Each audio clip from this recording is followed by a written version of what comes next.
The Lallin Top Show is brought to you by Pagar Khata. Download the app now. मालिक, क्या इस बार भी late होगा पगार? पप्पू का, राजू का, छोटू का, सबके पगार का हिसाब करेगा तेरा मालिक मिनटों में। वो कैसे? पगार खाता के आकर्षक फीचर्स के साथ, क्योंकि स्टाफ खुश रहेगा तभी तो बिजनेस आगे बढ़ेगा।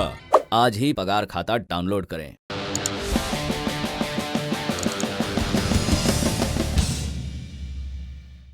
नमस्कार, सौरभ द्विवेदी नाम है हमारा और आप देखना शुरू कर चुके हैं लल्लन टॉप शो। शो की शुरुआत एक गाना सुनकर करते हैं। इलाही जिस तस्वुर को कभी हाँ खून से सींचा था, इलाही जिस तस्वुर के लिए गर्दन को भींचा था, इलाही जिस तस्वुर के लिए हर आग पीली थी, इलाही जिस तस्वुर के लिए हर मौत जीली थी,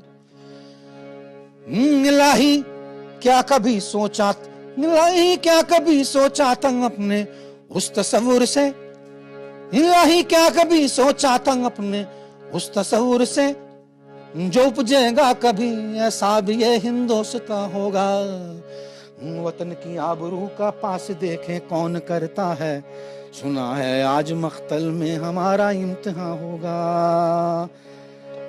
इलाही आएगा वो दिन जो अपना राज देखेंगे, नहीं आएगा वो दिन जो अपना राज देखेंगे, जब अपनी ही जमीन होगी और अपना आसमां होगा, वतन की आबरू का पास देखे कौन करता है, सुना है आज मख्तल में हमारा इम्तिहान होगा, सुना है आज मख्तल में हमारा इम्तिहान होगा, सुना है आज मख्तल में हमारा इम्तिहान होगा।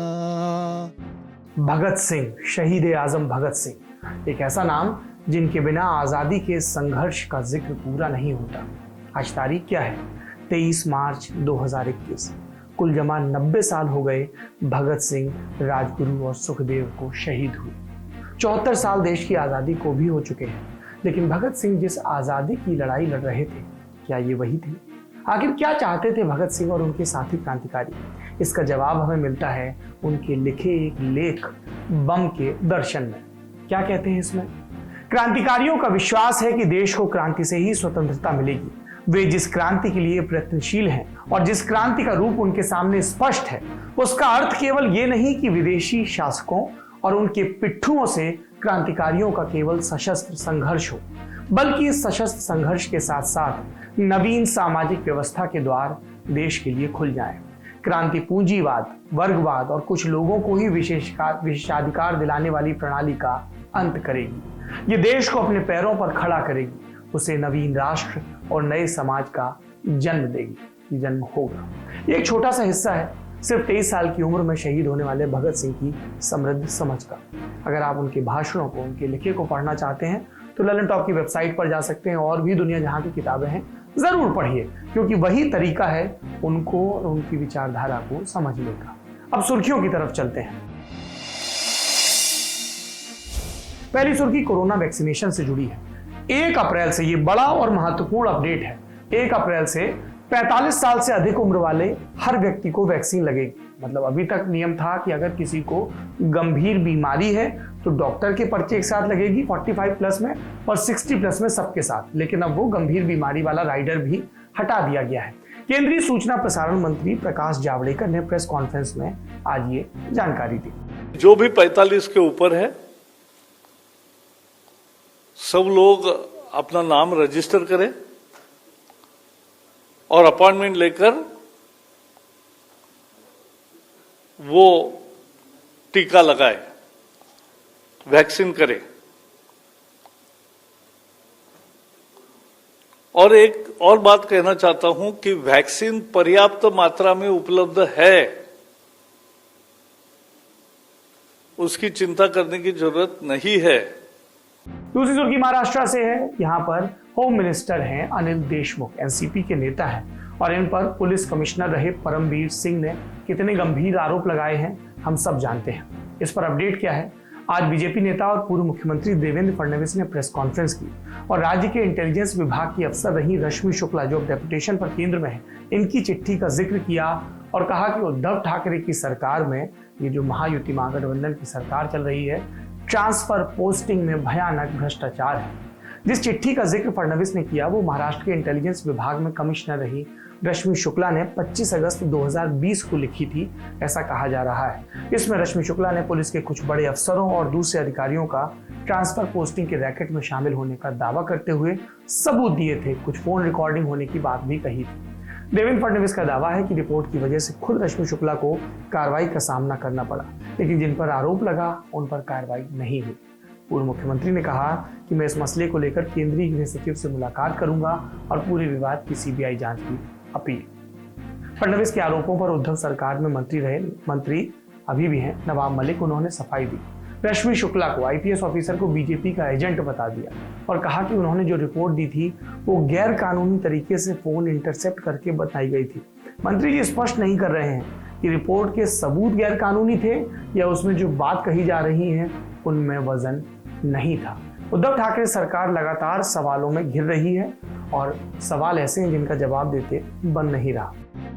तीसरी सुर्खी सुप्रीम कोर्ट से है। लोग यहां पर पहुंचे पिटीशन लेकर कि सरकार से कहिए कि जो लॉकडाउन के दौरान बैंक का जो इंटरेस्ट रेट है वो उतना हटा दिया जाए, उतना वाला पार्ट। किसी ने अगर लोन ले रखा है तो अदालत ने कहा हम इस तरह का निर्देश नहीं दे सकते। ये भी कहा कि लोन की ईएमआई को 6 महीने से ज्यादा समय तक टालने यानी लोन मोरेटोरियम का आदेश भी नहीं देंगे। हम जानते हैं कि लॉकडाउन के दौरान लोगों को आर्थिक तौर पर राहत देने के लिए रिजर्व बैंक ने लोन मोरेटोरियम की तब सुविधा दी थी कि अगर मैं किसी लोन की ईएमआई भर रहा हूं तो कुछ महीने तक ईएमआई टाल सकता हूं। मार्च 2020 में लोन की ईएमआई 3 महीने तक ना चुकाने की छूट दी गई थी और बाद में 3 महीने के लिए और बढ़ाया गया था। 31 अगस्त 2020 तक कर दिया गया था। लेकिन कई लोग थे जो इसमें और रियायत चाह रहे थे, पर सरकार को और बैंक को ये चिंता भी करनी है कि बैंकों की सेहत दुरुस्त बनी रहे और मार्केट में ऐसे डिफॉल्टर वाली संख्या भी ना बढ़े। तो उस संदर्भ में कोर्ट की ये टिप्पणी महत्वपूर्ण है। सबसे बड़ी मांग भी यही थी कि लोन मोरेटोरियम का क्या फायदा अगर ब्याज तब नहीं देना पड़ा, बाद में देना पड़ा। ब्याज के ऊपर ब्याज वसूलने को भी कोर्ट में चुनौती दी गई थी। सुप्रीम कोर्ट ने इस पर लंबी सुनवाई की और 23 मार्च को अपना यानी आज के दिन जजमेंट दिया और इसमें कहा कि बेशक ब्याज के ऊपर ब्याज पर छूट दी जा सकती है, लेकिन सरकार या बैंकों के लिए ना तो पूरा ब्याज माफ करना मुमकिन होगा और ना ही मोरेटोरियम की अवधि को बढ़ाना, क्योंकि इससे अर्थव्यवस्था बुरी तरह प्रभावित होगी। अगर याचिकाकर्ता कह रहे हैं कि लॉकडाउन के दौरान उनकी आय नहीं हुई तो ये बात सरकार पर भी लागू होती है। ये कुछ सुर्खियां थी। अब जो हमारा सेक्शन है संसद में आज, उसकी तरफ चलते हैं। कार्रवाई की बड़ी बातें कर लेते हैं। संसद के दोनों सदनों में शहीद भगत सिंह, सुखदेव और राजगुरु को शहीदी दिवस पर श्रद्धांजलि दी गई। राज्यसभा में आरजेडी सांसद मनोज कुमार झा ने देश भर के केंद्रीय विश्वविद्यालयों में शहीद भगत सिंह के विचारों पर सिस्टमैटिक तरीके से अध्ययन कराने के लिए शहीद भगत सिंह चेयर बनाए जाने की मांग की। शून्यकाल के दौरान राज्यसभा में सपा की सांसद जया बच्चन ने मैला ढोने वालों का मुद्दा उठाया। कहा हमें अभी भी मैला ढोने वालों या उनकी मृत्यु को लेकर सदन में चर्चा करनी पड़ रही है। ये पूरे देश के लिए शर्म की बात है। Last reported were 50 deaths. This is official. Non-officially, lot more. Sir, it is a pity that today we are still talking about death and manual scavengers. I cannot understand, sir, why we have not yet been able to provide them protective gears and why we have not done away with manual scavengers. We are talking of progress, we are talking about going to the moon and Mars and everywhere, and we cannot provide. It's an embarrassment for the country and for all of us sitting here.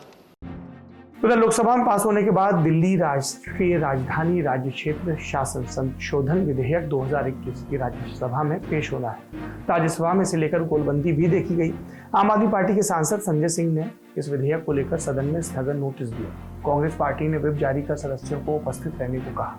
TMC ने सभापति को पत्र लिखकर कहा कि इस विधेयक पर सदन में बाद में चर्चा कराएं, क्योंकि अभी विधानसभा चुनाव के चलते टीएमसी के जो राज्यसभा सांसद हैं वो उपस्थित नहीं। डेरेक ओब्रायन ने कहा कि ये बेहद अहम विधेयक है और हर सांसद को इस पर कुछ बोलना चाहिए। राज्यसभा में वित्त राज्य मंत्री अनुराग ठाकुर ने केंद्र शासित प्रदेश जम्मू कश्मीर और पुदुचेरी के बजट और विनियोग विधेयक पर चर्चा का प्रस्ताव भी पेश किया। लोकसभा से ये दोनों बजट पारित हो चुके हैं। जम्मू कश्मीर के बजट पर चर्चा का जवाब देते हुए अनुराग ठाकुर ने कहा कि अनुच्छेद 370 हटाने के बाद घाटी में आतंक की घटनाएं कम हुई हैं और टूरिज्म को बढ़ावा मिला है। और आप में से बहुत सारे लोग ये कहते थे कि ये पता नहीं खत्म होगा नहीं होगा, बीजेपी का इलेक्शन एजेंडा है। हमने जो कहा वो करके दिखाया। अनुच्छेद 370-35 को सदा सदा के लिए समाप्त किया है। आप आज टूरिज्म बढ़ाने की बात करते हो। आपके निर्णयों के कारण घाटी में टेररिज्म बढ़ता रहा। हम आए तो टेररिज्म की घटनाएं भी घटी हैं, टूरिज्म को बढ़ाने का काम भी करेगी तो नरेंद्र मोदी की सरकार करेगी। राज्यसभा के बाद अब बात लोकसभा की करते हैं। वित्त मंत्री निर्मला सीतारमण ने वित्त विधेयक 2021 पेश किया। वित्त विधेयक पर लोकसभा में चर्चा के दौरान मेरठ से भाजपा के सांसद राजेंद्र अग्रवाल ने महात्मा गांधी के सबसे गरीब के लिए योजना बनाने के लिए काम करने के उदाहरण का जिक्र किया और कांग्रेस पर निशाना साधते हुए कहा कि अब कांग्रेस का बापू से कोई वास्ता नहीं। उनके पास गांधी तो है लेकिन बदले हुए गांधी हैं। कांग्रेस की ये जो दिशाहीनता थी इसने देश को बहुत तकलीफ में डाला है। बेरोजगारी इधर तो बढ़ती गई, लोगों को रोजगार नहीं मिले, बैंकों का राष्ट्रीयकरण भी हुआ तो फिर नागर वाला कांड भी हो गया, फिर फोन बैंकिंग भी हो गई। बीज वहीं छुपे हुए हैं सारे के सारे। विकास का कोई एजेंडा था नहीं और आज तो वो कांग्रेस ऐसी कंफ्यूज पार्टी हो गई है, उसको समझ में नहीं आ रहा। किसानों के बिलों में जो बातें आई हैं उसका वो समर्थन करती थी, अब विरोध करती है। विधेयक पर चर्चा का जवाब देते हुए वित्त मंत्री ने कहा कि कोरोना विपत्ति को ध्यान में रखकर आयकर की दर नहीं बढ़ाई गई और बजट को इसी आधार पर तैयार किया गया। One or two features of this finance bill I'd like to highlight. There is no change in the rate of income tax. That is one thing which I would like to say with a certain sense of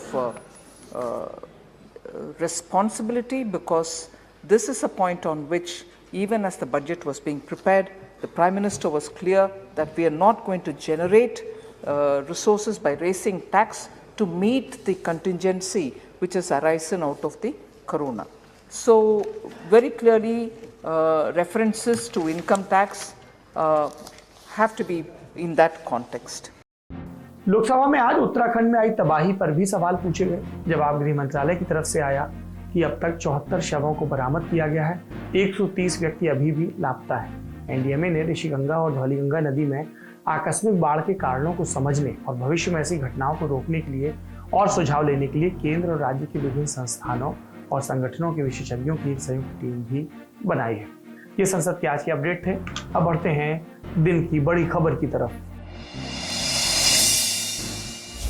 Bharat और पाकिस्तान, दो शब्द दो देश, बोलते ही साथ कान खड़े होने लगते हैं। 2014 में नरेंद्र मोदी की सरकार बनने के बाद से भारत और पाकिस्तान के रिश्तों में खूब ट्विस्ट आए हैं।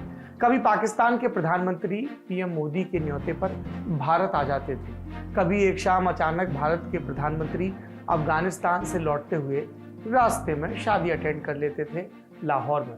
तो लगा कि दोनों देशों में अमन लौट आएगा, आपसी संबंध बेहतर होंगे। लेकिन फिर पाकिस्तान प्रायोजित आतंकवादी हमले होते और रिश्ते बिगड़ जाते और उसके बाद भारत जवाब भी देता सर्जिकल स्ट्राइक के रास्ते। तो बात युद्ध के मुहाने तक पहुंच जाती। जब पाकिस्तान के प्रधानमंत्री नवाज शरीफ थे तो लगा था कि चीजें कुछ बेहतर हैं, और जब इमरान खान प्रधानमंत्री बने तो रिश्ते लगातार खराब हुए, क्योंकि इमरान खान सेना के ज्यादा दबाव में थे। और कितने खराब हुए कि 2019 में भारत और पाकिस्तान ने अपने अपने हाई कमिश्नर वापस बुला लिए और तब से इनकी बहाली नहीं हुई है। धारा 370 को निष्प्रभावी करने के बाद पाकिस्तान ने अंतर्राष्ट्रीय मंच पर भारत के खिलाफ खूब प्रचार किया और भारत ने यही कहा ये हमारा अंदरूनी मामला है और पाकिस्तान जो जुल्म की बात करता है वो गलत बयानी करता है। कुल मिलाकर दोनों देशों के बीच बातचीत बंद है और अब बरस है 2021। इस बरस में लगातार ऐसी खबरें आ रही हैं जिससे लग रहा है कि भारत और पाकिस्तान के बीच एक बार फिर से बातचीत की संभावनाओं की शुरुआत हो रही है। किस तरह की खबरें आ रही हैं? पाकिस्तान के प्रधानमंत्री और सेना प्रमुख जो हैं वो क्या अपने अतीत की हरकतों को भुलाकर संवरे हुए भविष्य के लिए तैयार हैं? इन पर आज विस्तार से बात करेंगे, क्योंकि आज से बातचीत का दौर दोनों देशों के बीच आधिकारिक तौर पर शुरू हो गया है। जो लोग डिप्लोमेसी पर नजर रखते हैं, अंतर्राष्ट्रीय घटनाओं पर नजर रखते हैं, देश की विदेश नीति पर नजर रखते हैं, उनके लिहाज से ये महत्वपूर्ण खबर है।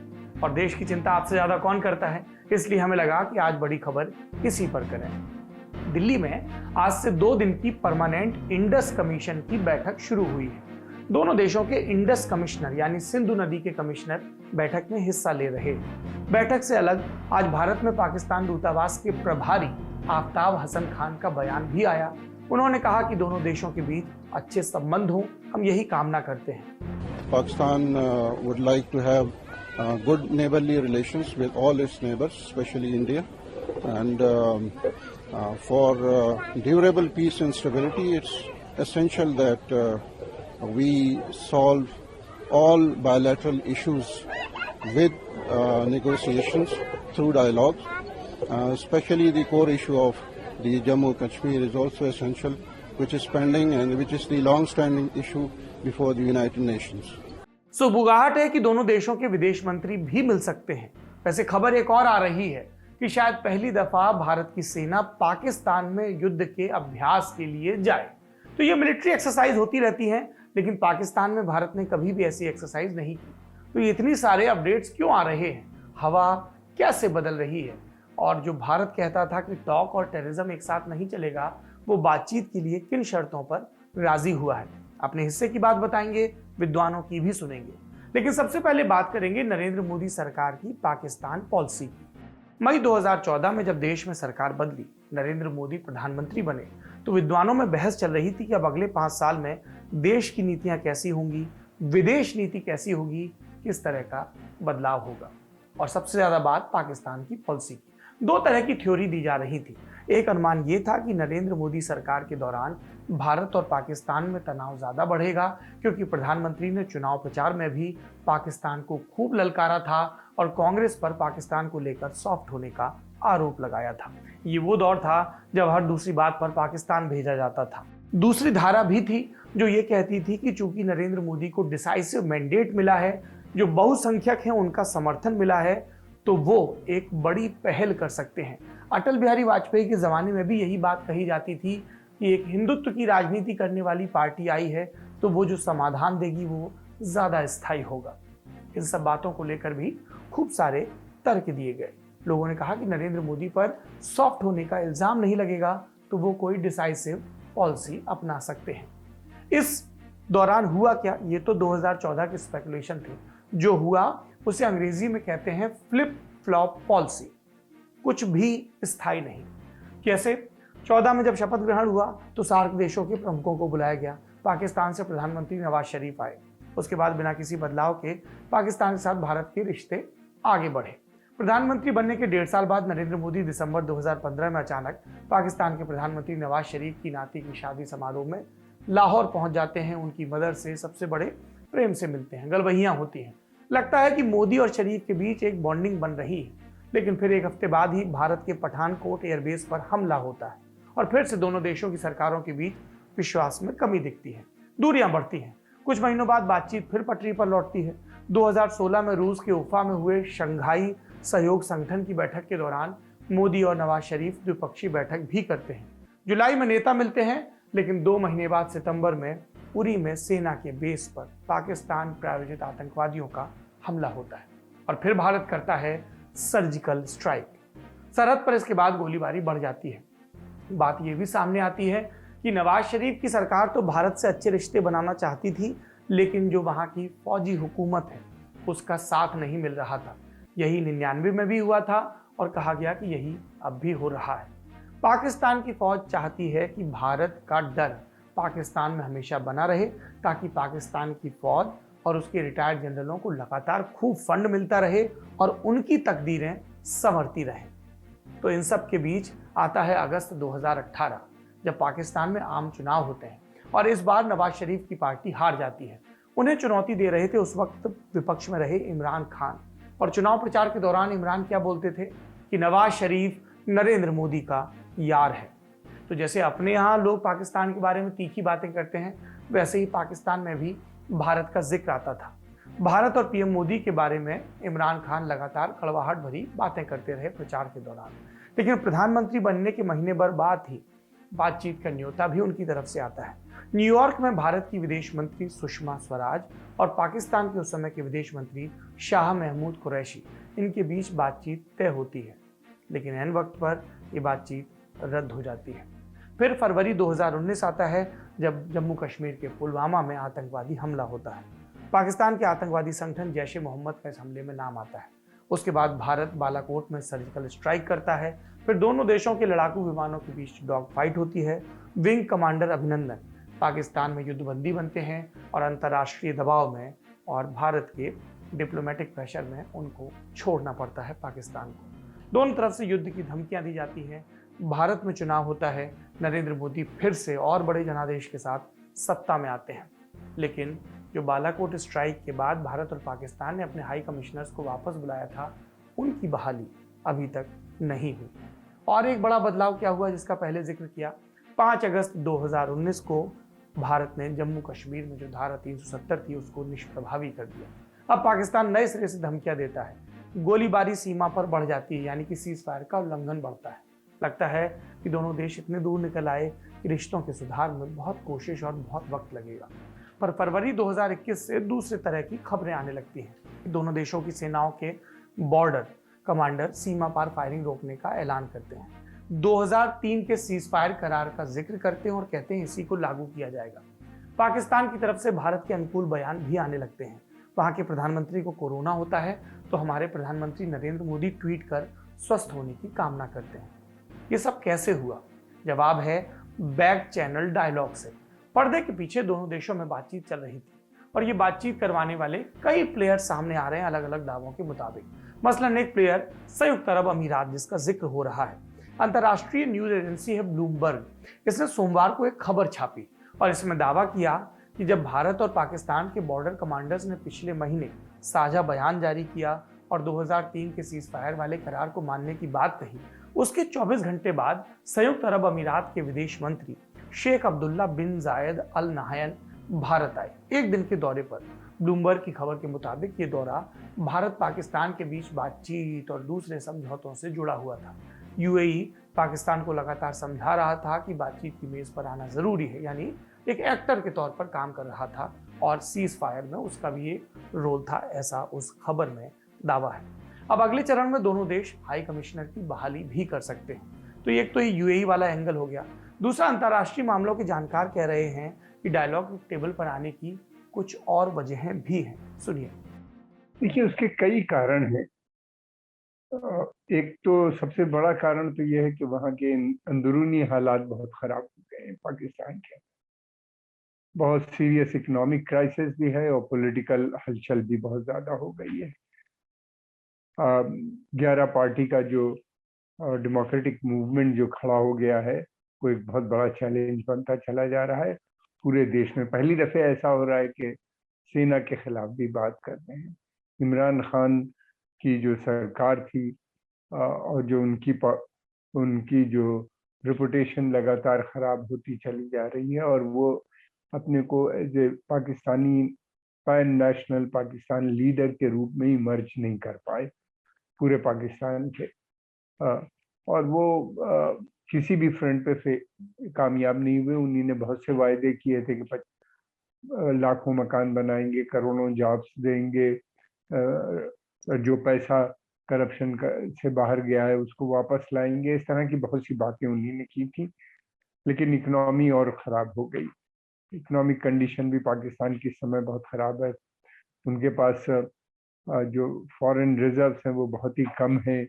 उनको हर साल कई बिलियन डॉलर का लोन लेना पड़ता है। पहले ये मदद उनको सऊदी अरेबिया, यूएई और दूसरे मुल्कों से मिल जाती थी। अब उनके रिश्ते अरबों से भी अच्छे नहीं है, तो वो पूरी तरीके से चाइना पे निर्भर है। फिर इसके अलावा ये भी है कि FATF के ग्रे लिस्ट में है, तो जब तक ग्रे लिस्ट में रहेंगे तब तक इनको वो नहीं मिलेगी, किसी बड़े अंतर्राष्ट्रीय मुद्रा कोष से मदद नहीं मिल पाएगी, जैसे वर्ल्ड बैंक है या IMF से जो बड़े लोन होते हैं 5 लाख, 6 लाख, 8 लाख का, वो इनको नहीं मिल पाएगा। तो इकोनॉमी सुधरने का और इसके चलते हुए ये हर साल इनको चाइना से जो लोन लेते हैं वो काफ़ी ज़्यादा इंटरेस्ट पे इनको मिलता है। दूसरी तरफ ये भी है, इसके अलावा जो मूवमेंट, डेमोक्रेटिक मूवमेंट है, बलूचिस्तान के हालात बहुत ख़राब हो गए हैं, कंट्रोल से बाहर है बिल्कुल, वहाँ पे नेशनलिस्ट मूवमेंट बहुत स्ट्रांग है। वही नहीं बल्कि हम वहाँ भी देख रहे हैं खैबर पख्तूनख्वा, जिसको पहले हम नॉर्थ वेस्ट फ्रंटियर प्रोविंस कहते थे, जो बादशाह खान जहाँ से थे, वहाँ के ऊपर दोबारा नेशनलिस्ट मूवमेंट भी खड़ा हो गया है। और फिर वो जो उनका उनका जो मूवमेंट है, पीसफुल मूवमेंट है, सेना के खिलाफ है खास तौर से, ये भी एक बड़ी समस्या उनकी बन गई है। वहाँ पे भी सेना के खिलाफ। सिंध के भी हालात ठीक नहीं है। पंजाब में नवाज शरीफ आज भी सबसे बड़े लीडर के रूप में है, वो भी वहाँ पे भी गवर्नमेंट उनके खिलाफ है।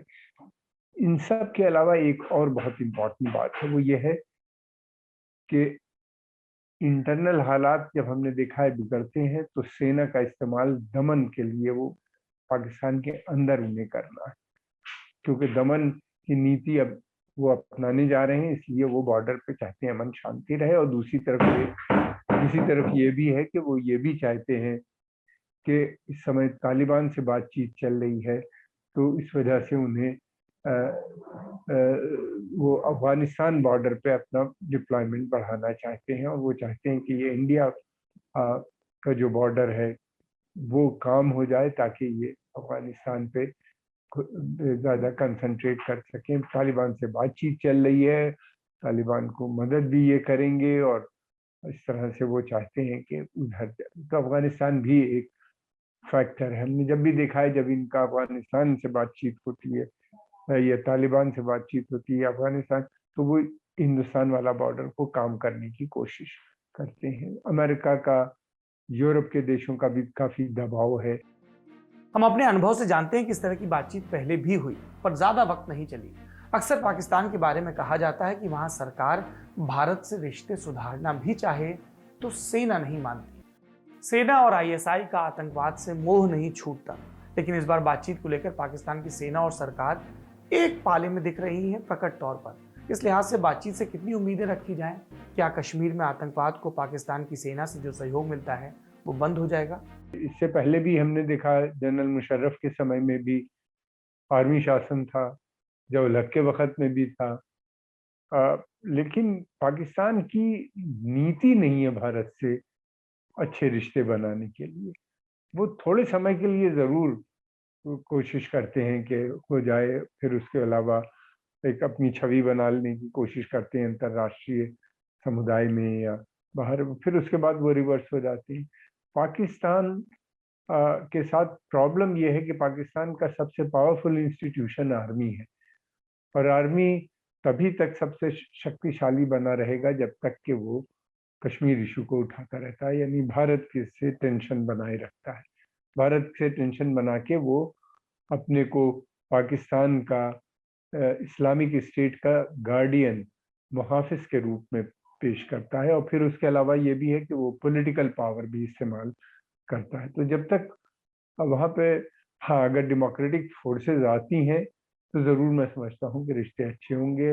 वो सेना को, वो भी कह रही हैं कि हम सेना को वापस बैरक में, देखिए बेनज़ीर भुट्टो ने भी ये कहा था कि हम सेना को बैरक में भेज देंगे अगर हम इलेक्शन जीतेंगे। उनके साथ क्या हशर हुआ, उनकी किस तरीके से हत्या हुई। उनके पिताजी भी यही चाहते थे, उनकी भी हत्या हुई।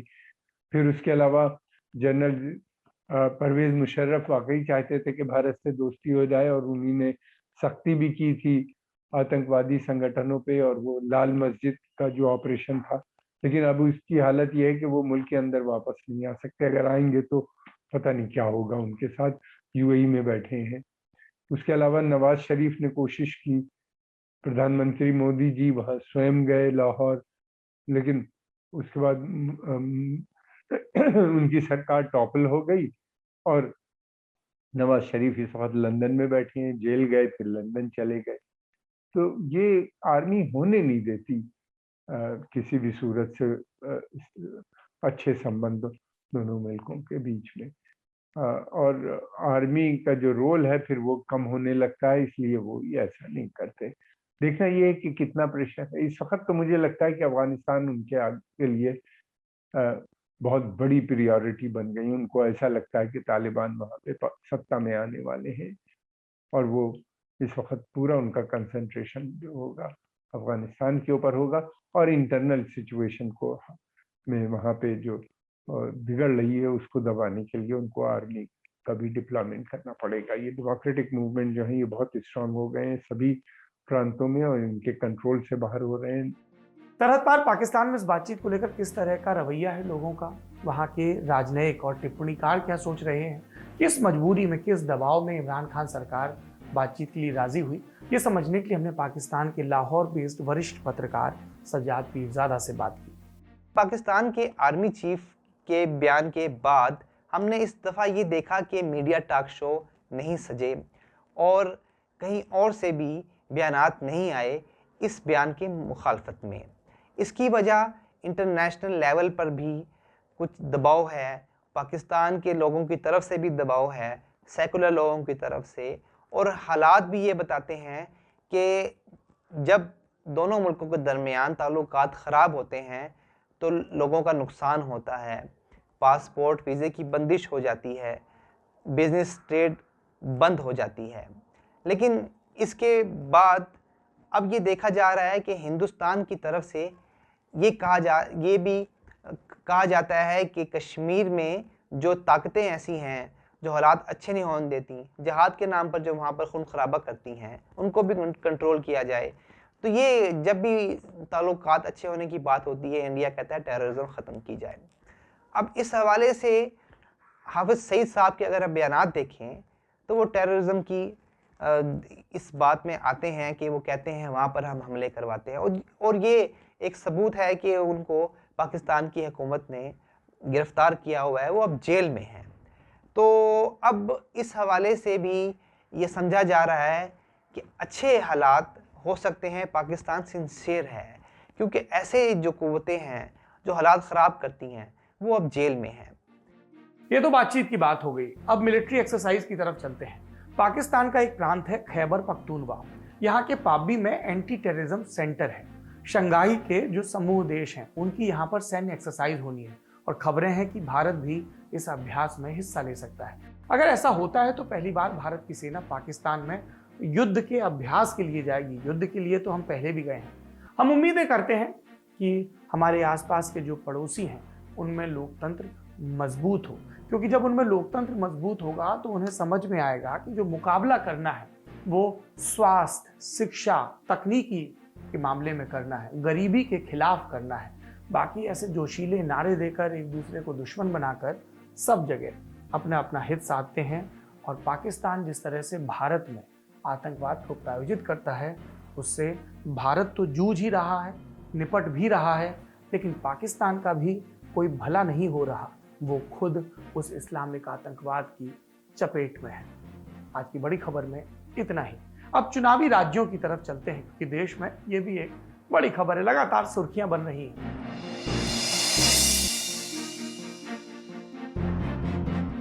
जैसे पश्चिम बंगाल, जिस पर सबसे ज्यादा लोगों की नजर है, यहाँ बीजेपी ने आज 13 उम्मीदवारों की लिस्ट जारी की। 5वें, 6वें, 7वें और 8वें चरण के चुनाव के लिए उम्मीदवार हैं। लंबी लिस्ट है। 2 नामों पर खास ध्यान गया लोगों का। इसमें पहले हैं अशोक लाहिड़ी, जाने माने अर्थशास्त्री हैं। अटल बिहारी वाजपेयी की सरकार में 2002 में वो देश के मुख्य आर्थिक सलाहकार बनाए गए थे, और रुतबा ऐसा कि जब मनमोहन सिंह की सरकार आई तब भी 2007 तक वो इस पद पर बने रहे। तो अशोक लाहिड़ी पहले मुख्य आर्थिक सलाहकार पूर्व होंगे जो चुनाव मैदान में उतर रहे हैं, और वो भी विधायकी के। हालांकि उनकी उम्मीदवारी को लेकर बीजेपी में विवाद भी हुआ। 14 मार्च को बीजेपी की लिस्ट आई थी, तब कहा गया कि अशोक लाहिड़ी उत्तर बंगाल की अलीपुरद्वार सीट से चुनाव लड़ेंगे, लेकिन नाम का ऐलान होते ही वहां के स्थानीय नेता भड़क गए। कहा कि ये किसे ले आए, हमसे पूछ तो लेते, इन्हें तो हम जानते भी नहीं। और भड़कने का सेंसेक्स कितना ऊपर गया। अलीपुरद्वार जिले के बीजेपी के अध्यक्ष गंगा प्रसाद शर्मा ने इस्तीफा दे दिया। बाद में बीजेपी को ये नाम अशोक लाहिड़ी का वापस लेना पड़ा। सफाई ये दी गई कि तकनीकी गड़बड़ी हो गई थी। नई लिस्ट में अशोक लाहिड़ी को दक्षिणी दिनाजपुर जिले की बालूरघाट सीट से टिकट दिया गया है। लिस्ट में एक और नाम है जिस पर सबकी नजर ठहरी, retired lieutenant general Subrata Saha. उन्हें दक्षिणी कोलकाता की रास बिहारी सीट से टिकट दिया गया है। Saha deputy chief of army staff रह चुके हैं। आर्मी की श्रीनगर बेस 15वीं कोर के जनरल ऑफिसर कमांडिंग भी रह चुके हैं। सेना से रिटायर होने के बाद बीजेपी के टिकट पर चुनाव लड़ने वालों की लिस्ट में एक और नाम यानी कि जुड़ गया। इसमें जो नाम अभी तात्कालिक रूप से याद आता है वो पूर्व आर्मी जनरल वीके सिंह का है, जो नरेंद्र मोदी की सरकार में सड़क और परिवहन के राज्य मंत्री हैं। मुख्यमंत्री की बात करें तो मेजर जनरल की रैंक से रिटायर हुए बीएस खंडूरी हैं, जो बीजेपी की तरफ से उत्तराखंड में मुख्यमंत्री रहे। और मुख्यमंत्री की एक और बात करें तो कैप्टन अमरिंदर सिंह हैं, पर वो कांग्रेस से थे। आज तो हम बीजेपी की बात कर रहे हैं इस कंटेक्स्ट में। और जो सबसे बड़ा नाम फौज की बैकग्राउंड से जुड़ा और देश के शीर्ष पदों पर पहुंचने के लिहाज से, वो था मेजर जसवंत सिंह जसोल का। बीजेपी में अटल बिहारी वाजपेयी के खास माने जाते थे। देश के वित्त मंत्री रहे, रक्षा मंत्री भी रहे, जॉर्ज फर्नांडिस जब हटे थे कुछ समय के लिए तहलका कांड के बाद, और विदेश मंत्री भी रहे, वित्त रक्षा विदेश।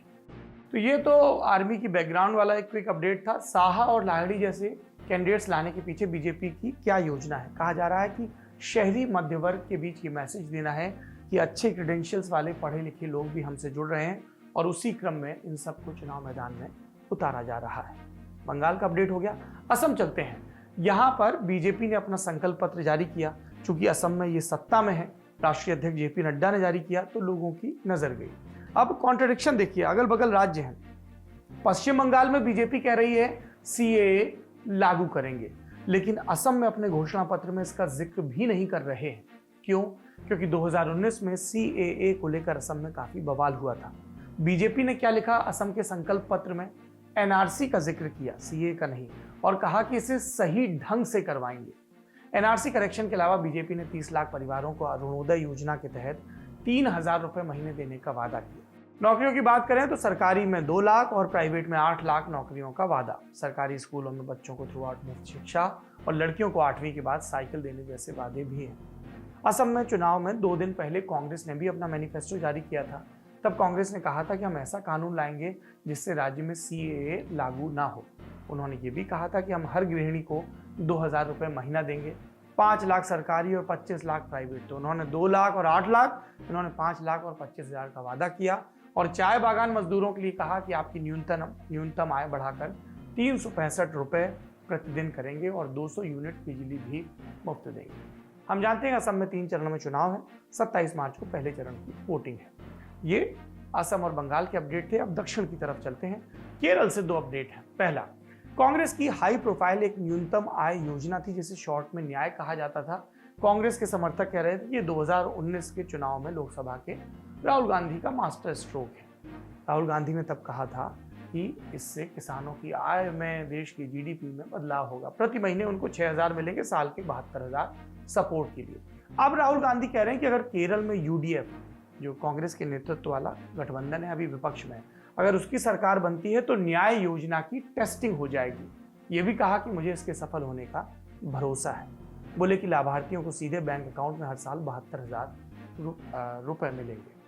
अब कई लोग ये पूछ रहे हैं कि यदि उन्हें न्याय योजना की सफल होने का इतना भरोसा है तो पंजाब, राजस्थान और छत्तीसगढ़, जहां पर उनकी पार्टी की सरकार है, वहां पर ये योजना राहुल गांधी क्यों नहीं लागू करवा रहे? केरल से एक अच्छा अपडेट भी है। एक खबर आई, उम्मीदवार की चर्चा हुई। उनका नाम है अन्या कुमारी एलेक्स। अन्या केरल में विधानसभा चुनाव में बतौर कैंडिडेट उतरने वाली पहली ट्रांसजेंडर है। बेंगारा सीट से चुनाव लड़ रही है। उनकी जिंदगी प्रेरक है। कैसे प्रेरक है? एलेक्स अब तक रेडियो जॉकी रह चुकी हैं, मेकअप आर्टिस्ट रह चुकी हैं, एंकर के तौर पर भी करियर आजमा चुकी हैं। उनका कहना था कि मुझे सबसे ज़्यादा एंकरिंग में मज़ा आता है। चुनावी समर का हिस्सा बनने से पहले का सफ़र कैसा था? मिडिल क्लास फैमिली में थी। जेंडर आइडेंटिटी को लेकर लोग आसपास सहज नहीं थे। भेदभाव का, तानों का सामना करना पड़ता था और इसके चलते 12वीं की पढ़ाई अधूरी छोड़कर वो भाग गई। कुछ वक्त बेंगलुरु में रही, फिर केरल वापस आई। यहाँ उन्हें पता चला एक ट्रांसजेंडर मेकअप आर्टिस्ट रेंजू रेंजीमार के बारे में, जो बहुत पॉपुलर भी थे। रेंजीमार ने उन्हें अडॉप्ट कर लिया। फिर उन्होंने खूब मेहनत की और अपना रास्ता खोजा। ये बहुत ज़रूरी है। ज़िंदगी हमारी तरफ मुश्किलें भेजता है, लेकिन मेहनत के ज़रिए, संकल्प के ज़रिए पार पाया जा सकता है। आज के ललन टॉप शो में इतना ही। चुनाव की कुछ खबरें हमने बताई। बाकी आप ललन टॉप की वेबसाइट पर जाएंगे, यूट्यूब चैनल या फेसबुक पेज पर जाएंगे या इंस्टाग्राम पर, ट्विटर पर, तो आपको हमारी जो चुनावी टीमें हैं उनकी यात्राओं का हासिल क्या है लगातार ये जानकारी मिलती रहेगी। इनको आप अच्छे से देखिए, आपकी इनके बारे में क्या राय है ये भी कमेंट बॉक्स में ज़रूर बताइए। और मुस्कुराइए, देखिए आपकी डांट का असर, पुराना फॉर्मेट वापस आ गया। अपना और अपनों का ख्याल रखिए। हम भी जल्दी ही जा रहे हैं, इससे पहले कि आप पूछें कि आप बंगाल में, असम में कब नजर आएंगे। शुभ रात्रि। सब कुछ आजमाया और तब मैंने माना कि सिर्फ सच्ची सहेली ही है महिलाओं के उन मुश्किल दिनों की हर समस्या, जैसे कठिन दर्द, अनियमितता, खून की कमी, थकान व कमजोरी जैसी सभी प्रॉब्लम्स के लिए नंबर 1 औषधि एवं टॉनिक सच्ची सहेली, महिलाओं के लिए सबसे भरोसेमंद औषधि एवं टॉनिक।